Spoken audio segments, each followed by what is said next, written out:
Hello friends, this is Sweety and welcome to learning without burden. तो आज हम करेंगे पेपर 2 के कुछ एसएसटी के क्वेश्चंस। ये 1 जनवरी का आया हुआ क्वेश्चन है। तो आइए शुरू करते हैं।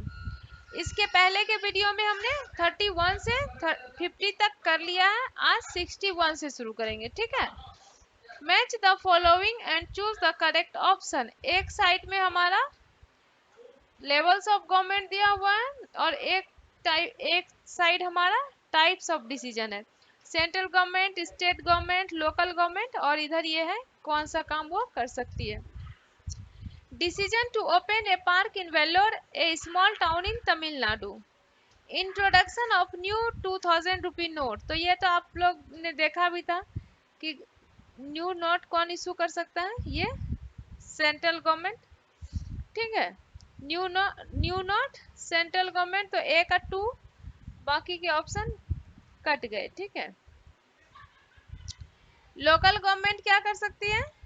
लोकल गवर्नमेंट डिसीजन ले सकती है पार्क ओपन करने का, ठीक है। तो सी का 1, सी का 1 यहाँ है, ये कट गया तो ये हमारा राइट आंसर हो गया, ठीक है। इसमें देखिए केंद्र सरकार क्या कर सकती है, 2000 रुपए के नोट जारी कर सकती है और राज्य सरकार क्षेत्रीय परिवहन कार्यालय बनाने का काम कर सकती है। तो ए का 2, बी का 3 और सी का 1, तो यही हमारा सही आंसर है। नेक्स्ट क्वेश्चन देखते हैं। What is meant bye casual employment. Casual employment का क्या मतलब होता है? कैजुअल एम्प्लॉयमेंट का होता है जब एम्प्लॉयर को जरूरत हो तभी वो एम्प्लॉयमेंट के लिए रखेगा। हम लोग कहते हैं ना कैजुअल लेबर है। जैसे किसी के घर में मकान बन रहा है तो फिर वो काम कर रहा है, फिर उसका मकान बन गया तो उसका काम खत्म, तो इस तरह के लेबर को हम लोग बोलते हैं ना कैजुअल लेबर है। तो वही हो गया। कैजुअल एम्प्लॉयमेंट क्या हुआ कि जब एम्प्लॉयर को जरूरत है, मालिक को जब जरूरत है, तब वो उसको एम्प्लॉयमेंट में रखेगा, उसका काम खत्म, एम्प्लॉयमेंट खत्म, ठीक है।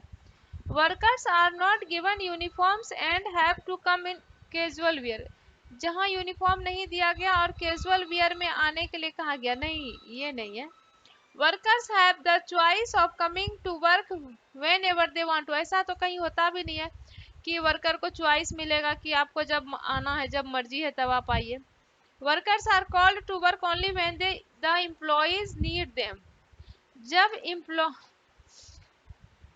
जब उसको जरूरत होगा तभी वो बुलाएगा, ठीक है।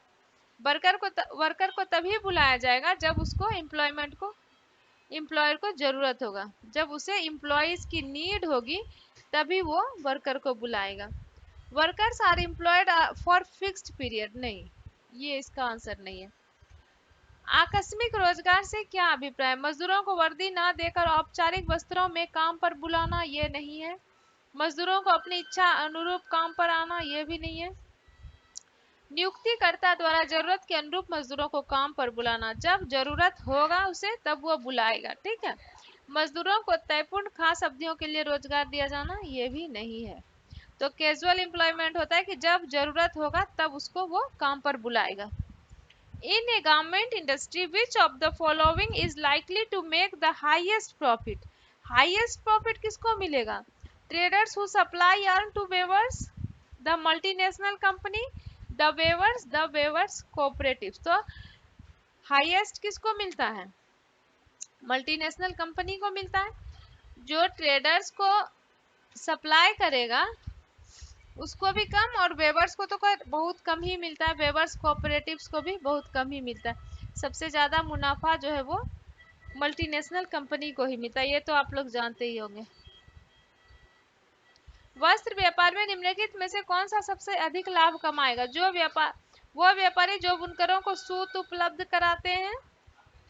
बुनकर तो लेबर मजदूर है ना, तो उसको ज्यादा इनकम थोड़ी होता है। और बुनकर सहकारी संस्थाओं को भी नहीं, सबसे ज्यादा मल्टीनेशनल कंपनी को इनकम होता है, ठीक है। क्योंकि वो बहुत कम दाम में सामान उठा के फिर उसको बहुत ज्यादा दाम में बेचेगी। Which is the basic feature of democracy. Democracy का बेसिक फीचर क्या है? डेमोक्रेसी का बेसिक फीचर जो है वो इक्वलिटी है। इनइक्वलिटी तो खैर है ही नहीं। फ्री ट्रेड है कि व्यापार सब कर सकते हैं। रीजनेबल रिस्ट्रिक्शंस भी चलो एक सही चीज होता है, लेकिन जो बेसिक फीचर है, बेसिक फीचर है इक्वलिटी, ठीक है। डेमोक्रेसी का बेसिक फीचर है इक्वलिटी। प्रजातंत्र की बुनियादी विशेषता क्या है? प्रजातंत्र की बुनियादी विशेषता है समानता। Kavita sells tea at 5 a.m. at the bus station. At 7 a.m. she goes to fetch water from a faraway well. After returning back home, she cooks food, washes clothes, cleans the house, and then goes to the market to purchase items for the tea shop. कविता जो है पहले 5 बजे वो station पर चाय बेच रही है, फिर 7 बजे वो पानी लाने जा रही है, फिर घर का सारा काम कर रही है। तो इसको क्या कहते हैं? इसको कहते हैं डबल बर्डन, ठीक है, इसको कहते हैं डबल बर्डन। कविता सुबह 5 बजे बस अड्डे पर चाय बेचती है, वह 7 बजे दूर कुएं से पानी लेने जाती है, घर वापस आकर वह खाना बनाती है, कपड़े धोती है, घर की सफाई करती है और फिर बाजार अपनी चाय की दुकान के लिए सामान लेने जाती है। तो इसको कहते हैं दोहरा बोझ।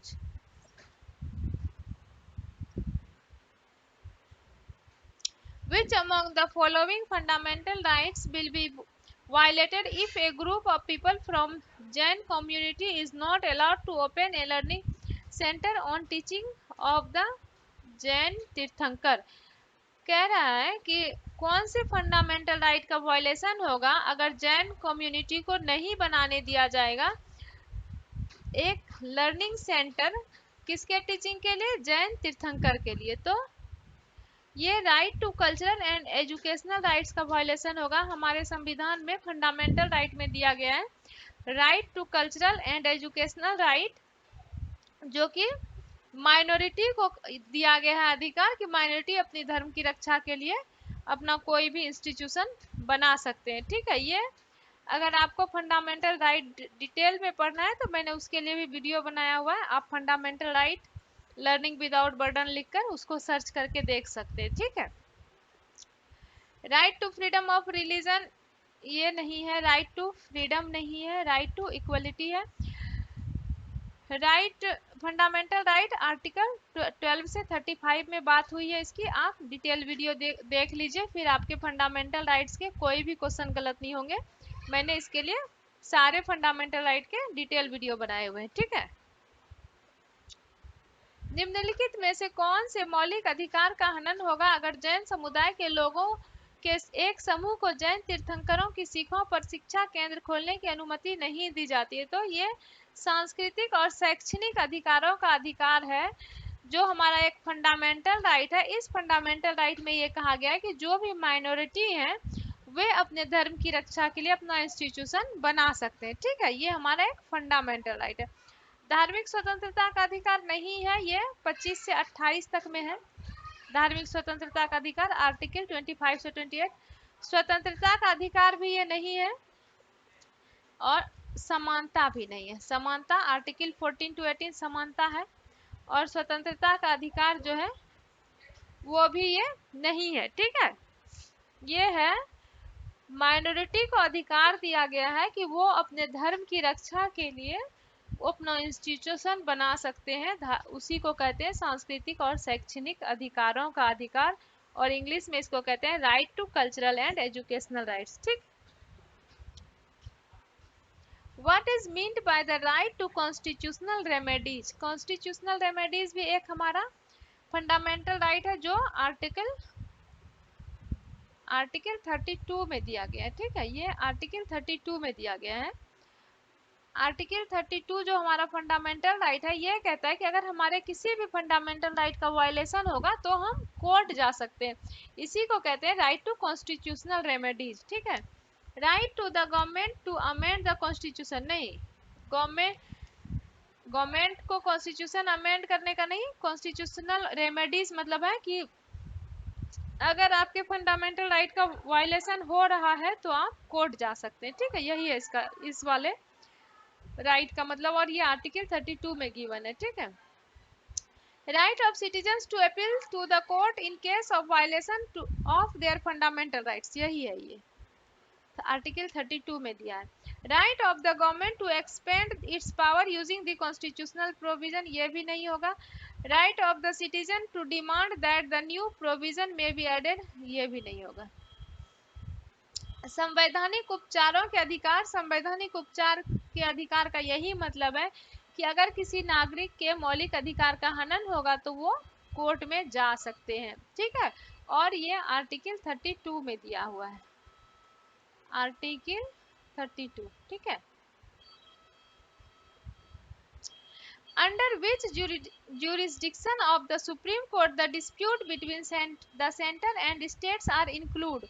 तो सेंटर और स्टेट के डिस्प्यूट को जो है वो किस ज्यूरिस्डिक्शन के अंदर उसको ले सकता है कोर्ट, सुप्रीम कोर्ट, ठीक है। वो सुप्रीम कोर्ट के किस ज्यूरिस्डिक्शन के अंदर आता है, सेंटर और स्टेट के झगड़े, मतलब सेंटर और स्टेट में अगर कोई डिस्प्यूट हो रहा है तो वो सुप्रीम कोर्ट के किस ज्यूरिस्डिक्शन में आता है, तो ये है हमारा ओरिजिनल ज्यूरिस्डिक्शन, ठीक है। सर्वोच्च न्यायालय के किस क्षेत्राधिकार के अंतर्गत केंद्र एवं राज्यों के बीच विवाद को शामिल किया जाता है, तो ये प्रारंभिक क्षेत्राधिकार। Read the following assertion and reason, assertion और reason. Empires in the past heavily depended on adivasis for access to forest resources। ये बिल्कुल सही बात है कि पहले के जो एम्पायर होते थे वो जंगलों का जो यूज करने के लिए जो है वो आदिवासी पर निर्भर करते थे, उस रिसोर्स को यूज करने के लिए, ठीक है। The adivasis had a deep knowledge of access to as well as control over most of the forest. Adivasi को जो है ज्यादा नॉलेज होता था फॉरेस्ट को एक्सेस करने का और कंट्रोल करने का, तो दोनों ही सही है और सही व्याख्या करता है आर ए की। Both A and R are true and R is the correct explanation of A. इतिहास में साम्राज्य वन संसाधनों के लिए आदिवासियों पर निर्भर रहते थे, बिल्कुल सही बात है। आदिवासियों के पास वनों तक पहुंचने का गहरा ज्ञान और साथ ही साथ अधिकतर वनों पर अधिकार भी था, ये भी सही है। तो ए और आर दोनों सही है और आर सही व्याख्या करता है ए की। ये लास्ट क्वेश्चन देखते हैं।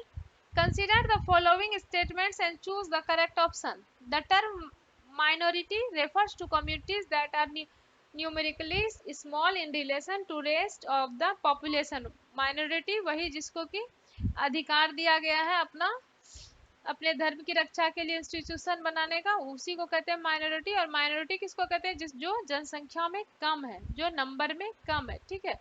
ये सही बात है। The term minority is not just about members but encompasses the issues of power access to resources।